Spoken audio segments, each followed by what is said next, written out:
एक ऐसा शिवलिंग जिसे कभी मोहम्मद गौरी ने तोड़वाया, कभी सुल्तान महमूद ने और कभी 1669 में औरंगजेब ने तोड़वाया।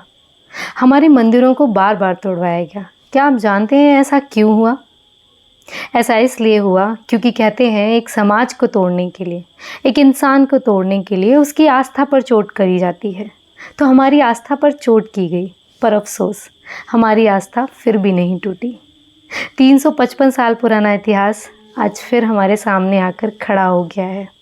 जी हाँ, आज ज्ञानवापी मस्जिद में हमारा शिवलिंग, हमारे बाबा विश्वनाथ हमें मिल गए हैं। 12 फीट लंबा शिवलिंग हमें प्राप्त हो गया है और इस साल सावन में उन पर कांवर जरूर चढ़ेगी और उनके दर्शन का सौभाग्य हम सबको मिलेगा। कहते हैं काशी में बाबा विश्वनाथ, बाबा भोले शंकर माँ गौरा के साथ साक्षात निवास करते हैं। 12 ज्योतिर्लिंगों में से एक है ये बाबा विश्वनाथ का ज्योतिर्लिंग।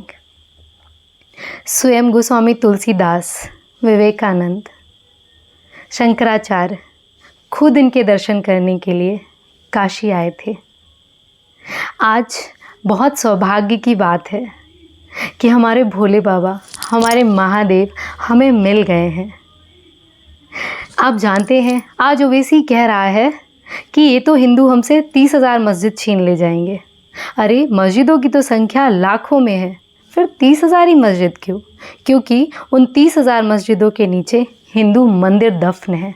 जी हाँ, हमारे मंदिरों को मस्जिद के नीचे दफन किया गया, तोड़ तोड़ कर। आस्था पर चोट की गई।